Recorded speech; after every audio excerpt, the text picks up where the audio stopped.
बिस्मिल्लाहिर्रहमानिर्रहीम। अस्सलाम वालेकुम नादरीन, मैं हूं अजहर फारूक अपने यूट्यूब चैनल के साथ। पाकिस्तान की सियासत में अहम तरीन तब्दीलियां आ रही हैं। एक बड़ा केस सुप्रीम कोर्ट में लग चुका है साबिक वज़ीर-ए-आज़म नवाज शरीफ की नाअहली ताहयात नाअहली से मुतल्लिक, और देखना यह है कि इस हवाले से क्या फैसले सामने आते हैं। लेकिन एक बात तय है कि अदालत का जो आज का मूड था सुप्रीम कोर्ट के जजेस के जिस तरह की रिमार्क्स थे उससे बिल्कुल वाज़ेह नजर आ रहा है कि साबिक वज़ीर-ए-आज़म नवाज शरीफ को एक बहुत बड़ा रिलीफ ताहयात नाअहली से मुतल्लिक मिलने वाला है। पाकिस्तान तहरीक इंसाफ का जो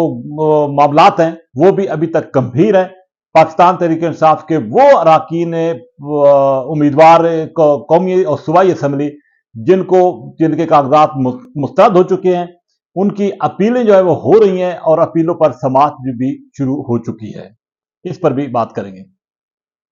सबसे बड़ी और अहम पेशरफ्त जो है वो साबिक वज़ीर-ए-आज़म नवाज शरीफ के केस से मुतल्लिक है, क्योंकि ताहयात नाअहली से मुतल्लिक जो मामलात हैं, जो केस है वो इस वक्त सुप्रीम कोर्ट में ज़ेर समाअत है। 7 रुकनी लार्जर बेंच इस केस को सुन रहा है और इस हवाले से सुप्रीम कोर्ट में जो पहली समाअत हुई है उसमें ये एक बात बिल्कुल वाज़ेह नजर आ रही है और सुप्रीम कोर्ट के जजेस की रिमार्क्स ये बता रहे हैं कि साबिक वज़ीर-ए-आज़म नवाज शरीफ को एक बहुत बड़ा रिलीफ मिलने वाला है।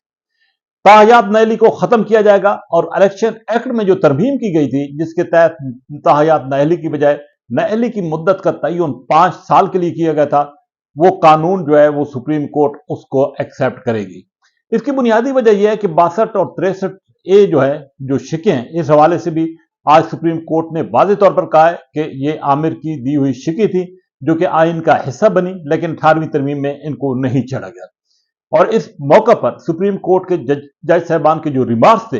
वो बिल्कुल वादे थे कि ये इस तरह की नाअहली ताहयात नाअहली बिल्कुल गैर कानूनी है और अगर किसी को कोई सजा हो जाती है तो इसका मतलब ये नहीं है कि ताहयात नाअहली हो। साथ ही साथ ये भी कहा गया कि जो पार्लिमानी अरकान है या पार्लियामेंट है उसका जो दिया हुआ कानून है उसकी भी एक अपनी अहमियत है और वो बालादस्त है किसी भी आमिर की दी हुई आईनी तरामीम से मुतल्लिक या कानून से मुतल्लिक। तो इस हवाले से जो सुप्रीम कोर्ट में समाअत हुई उसमें मुख्तलिफ जो आरा थी वो सामने आई। बिलखसूस जो एडवोकेट जनरल थे, अटॉर्नी जनरल थे, उन्होंने भी वाज़ेह तौर पर इसकी सपोर्ट किया है कि ताहयात नाअहली जो है वो नहीं होनी चाहिए, 5 साल की मुद्दत होनी चाहिए और पार्लियामेंट जो कानून इस हवाले से बना चुकी है उसको एक्सेप्ट किया जाना चाहिए, उसको अडॉप्ट किया जाना चाहिए। तो ये बात बिल्कुल वाज़ेह है क्योंकि साबिक वज़ीर-ए-आज़म नवाज शरीफ ताहयात नाअहली की सजा जो है वो भुगत रहे हैं। सुप्रीम कोर्ट का इस हवाले से एक वाज़ेह तौर पर फैसला है और अगर इस मौके पर सुप्रीम कोर्ट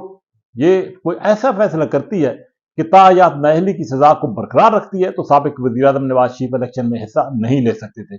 लेकिन जज साहबान के जो रिमार्क्स बता रहे हैं वो बिल्कुल वाज़ेह हैं कि साबिक वज़ीर-ए-आज़म नवाज शरीफ और जहांगीर तरीन समेत उन सियासी रहनुमाओं को जिनको सामना है, सजा का सामना है, वो